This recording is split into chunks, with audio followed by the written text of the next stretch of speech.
As mídias sociais mudaram a face da cultura no mundo todo. Facebook, Twitter, Instagram e várias outras redes sociais convidam as pessoas a divulgar cada movimento que eles fazem. Atualizar seu status no Facebook pelo celular é mais importante do que falar com um amigo que está na sua frente no restaurante e em que vocês estão indo a comer, seja como for. A outra pessoa também provavelmente esteja ocupada atualizando seu próprio status. Mas a coisa é mais impressionante e séria do que nós imaginamos. Recentemente, algumas revelações de agências de segurança nacionais e internacionais sobre a extensão da coleta de dados que acontece nas redes sociais demonstram que as pessoas têm acesso não apenas às informações que gostaríamos compartilhar, mas também às que não gostaríamos compartilhar que outros veem. Imagens, por exemplo, em câmaras webcams podem ser interceptadas e a câmera pode até ser invadida e usada para captar imagens do interior de nossa casa. A privacidade pessoal é uma noção que, de acordo com alguns sociólogos, se tornou coisa do passado. Ezequiel recebeu uma visão em Babilônia na qual Deus lhe mostrou o que estava acontecendo no templo, como uma câmara, né? Em Jerusalém havia idolatria, ciúmes, adoração de animais e choro por Tamuz. Vamos a falar um pouco sobre isso também, etc, etc. Tudo isso era sincretismo em sua pior forma, bem no meio de Jerusalém, no centro da adoração a Yahvé. E a visão revelou os pecados secretos que levaram os judeus ao exílio. O foco da lição desta semana é saber que, já que o exílio era certo, a mensagem de Deus também incluía importantes profecias de esperança, mesmo enquanto o desastre estava atingindo Judá no governo do rebelde rei Sedequias. Deus predisse o fim do exílio e encorajou seu povo a permanecer fiel. Vamos à segunda parte de nosso esboço.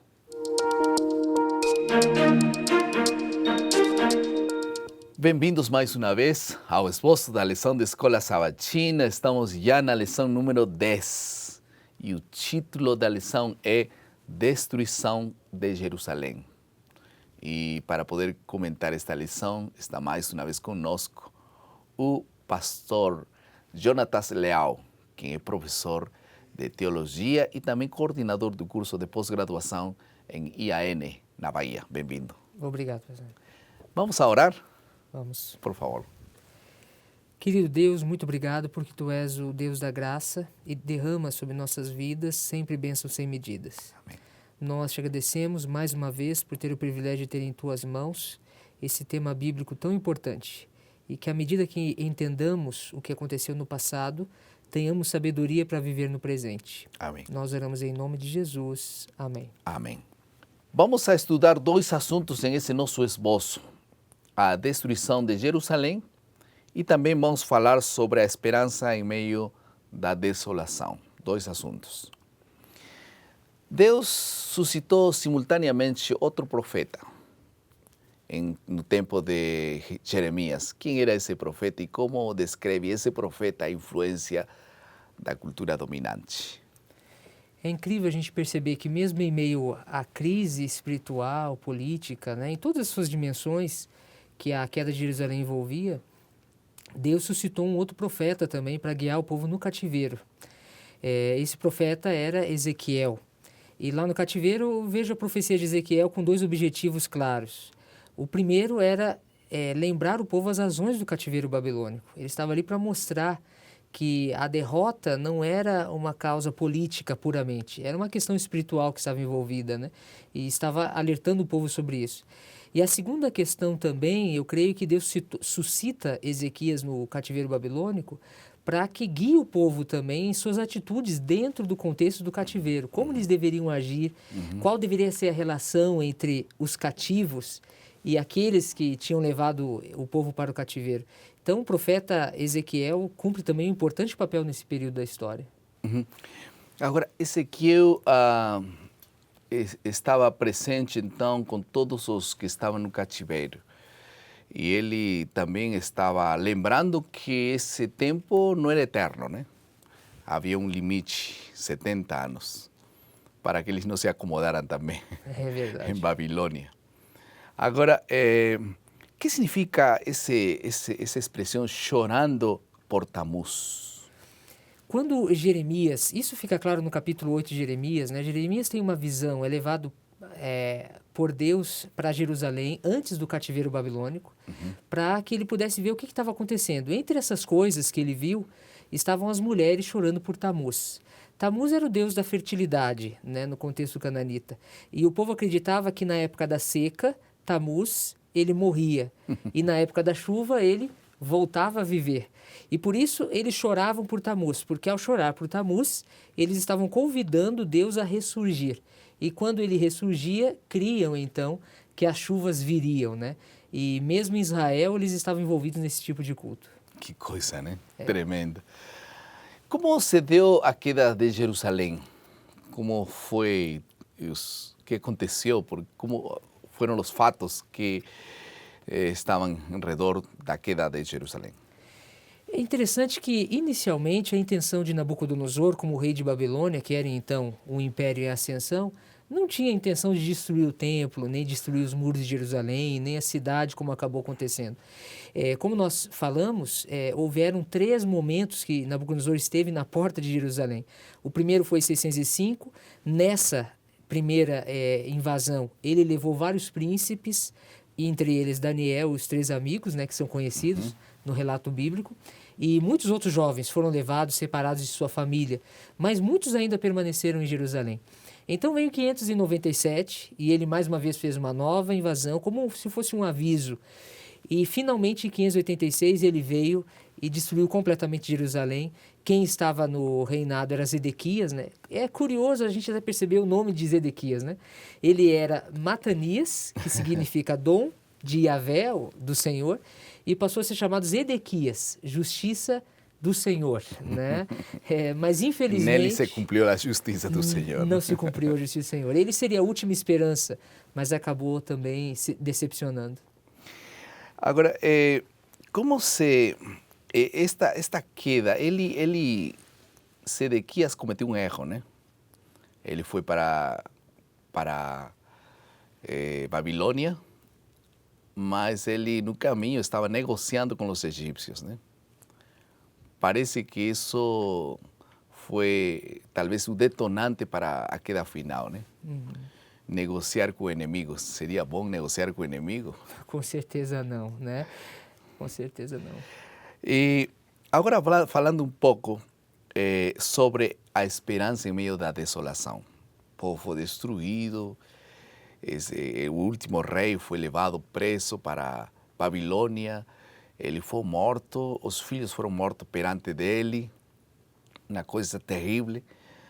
E depois que parece que tudo se havia acabado, Jeremias envia uma mensagem em meio daquela desolação. É verdade, é difícil para a gente entender o que representava o cativeiro babilônico, né? Distanciados cronologicamente, etnicamente, geograficamente, culturalmente, a gente não tem ideia do que representou de fato o cativeiro babilônico. Como a gente sabe, a sociedade israelita ou judaica tinha 3 pilares fundamentais, né? O primeiro era a terra, o segundo a monarquia e o terceiro o templo. Essas 3 coisas eram, na verdade, cumprimentos de promessas divinas, né? Deus havia prometido para Abraão, há muito tempo atrás, que a sua descendência moraria naquela terra. Então, a terra era uma promessa divina, né? O próprio rei, né? Deus havia prometido que jamais faltaria rei para sentar no trono de Davi, né? E o próprio templo, que era a presença, a manifestação visível da presença de Deus no meio do povo, né? Então, essas 3 coisas, quando Israel perdeu, toda a estrutura de plausibilidade das pessoas daquela época que viviam em Jerusalém foi destruída, foi desvanecida. E as pessoas realmente ficaram completamente arrasadas. Agora, uma coisa importante que os profetas lembraram no passado é que essa não era uma questão política ou de força militar, era uma questão espiritual. Quando Daniel inicia o seu livro, no capítulo 1, verso 2, a Bíblia diz: o Senhor entregou Jerusalém nas mãos de Nabucodonosor. Nabucodonosor não toma Jerusalém porque era mais forte. Não, ele recebeu ou porque queria. Era Deus, era um castigo divino. E Jeremias também lembrou o povo disso. Tem um texto que eu gostaria de ler. Sim, por favor. No capítulo 37, verso 10, que ele diz assim, se dirigindo aos judeus, porque ainda que derrotasseis a todo o exército dos caldeus, que pelejam contra vós outros, e ficassem deles apenas homens mortalmente feridos, cada um se levantaria na sua tenda e queimaria essa cidade. Então a questão era Deus que estava por trás daquela situação, não era uma questão de força política, né? E efectivamente, ainda que a terra, o templo e também a dinastia foram acabadas, entre aspas, não? Porque a terra permaneceu aí, destruída, logicamente. O templo foi destruído e também a dinastia aparentemente foi destruída, ainda que se manteve para poder depois gerar Jesus, né? Mas Jesus depois se constituiu no templo, né? Exatamente. E esse é o templo vivo que permanece para sempre. E, finalmente, na história, qual foi aquela mensagem de esperança, então, que Jeremias pregou? Muito bem, juntamente com Ezequiel, Jeremias também encoraja os cativos, né? No capítulo 29, nós temos um registro de uma carta que Jeremias envia para o povo. E nessa carta, ele demonstra claramente que Deus ainda não tinha desistido. Ainda haveria uma segunda... Na verdade, a gente fala segunda chance, mas... Enfim, mais uma chance que Deus havia dado. E prometeu que no fim de 70 anos, eles voltariam. Deveriam permanecer em Babilônia, né? Construir família, a vida deveria continuar, mas eles voltariam um dia para Jerusalém. É uma grande esperança. Isso foi. E nós também pensamos a mesma coisa, né? Nós estamos aqui para viver eternamente neste lugar, ainda que muitos se acomodaram. Mas nós temos uma pátria celestial, onde nós viviremos para sempre. Vamos ouvir agora, passar a terceira parte do nosso esboço, que é a aplicação.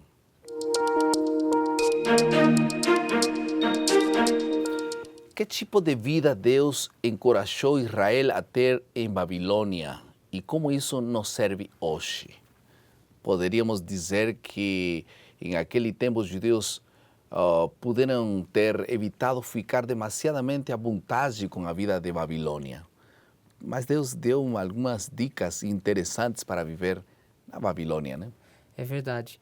Deus animou o povo para que eles devessem viver suas vidas, constituir suas famílias, construir suas casas, orar por Babilônia, inclusive, né, pela saúde daquele reinado. Pela paz. Pela paz, né? Eles deveriam viver ali em Babilônia como bons cidadãos, né?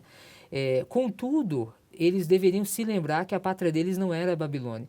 No fim dos 70 anos, infelizmente, muitos não voltaram para Jerusalém, preferiram ficar em Babilônia. A gente corre também um grande perigo de se esquecer da oração de Cristo, que disse: Pai, não os tires do mundo, mas os livres do mal, né? Nós estamos no mundo, mas não somos no mundo. Isso nós não podemos esquecer jamais. Certo. Vamos agora a ouvir a mensagem do autor da lição nesse momento. Sim, a destruição de Jerusalém poderia ter sido evitada, mas a profecia de Jeremias foi cumprida no ano de 587 a.C., quando as tropas da Babilônia invadiram Jerusalém. O julgamento do Senhor não veio sobre Israel porque ele os queria destruir. A vontade de Deus era que o povo mudasse de vida. A mensagem do terceiro anjo é sobre isso. Se Jeremias vivesse em nossos dias, ele pregaria uma mensagem bem semelhante a essa. Não acredite em questões políticas. Acredite na palavra de Deus, mesmo que ela pareça impossível algumas vezes. Jerusalém não teria sido destruída se o povo tivesse se arrependido e mudado de vida.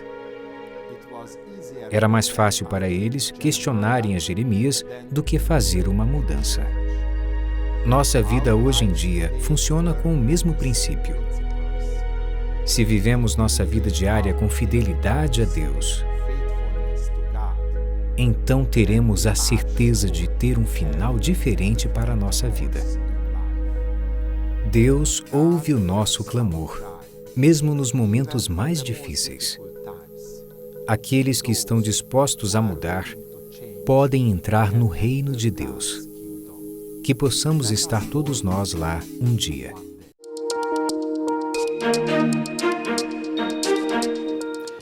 Deus não nos trata da mesma forma que homens finitos tratam uns com os outros. Seus pensamentos são pensamentos de misericórdia, de paz, de amor e de eterna compaixão. Diz ele: deixe o impio o seu caminho e o homem maligno os seus pensamentos e se converta ao Senhor, que se compadecerá dele. Deus está mais perto e mais disposto a perdoar, curar, restaurar do que nós nos imaginamos. Nós somos um povo a chamar pessoas a se reconciliar com Deus. Você quer ser um instrumento de reconciliação com Deus, de salvação para outras pessoas? Eu quero ser. Ao longo desse trimestre estudamos a necessidade de um Deus que está interessado na salvação das pessoas, que resgatar as pessoas do juízo, da condenação, da destruição. Ele faz apelos incessantes através de pessoas. Você possa ser um instrumento de Deus para poder chamar outros para a salvação. Você quer?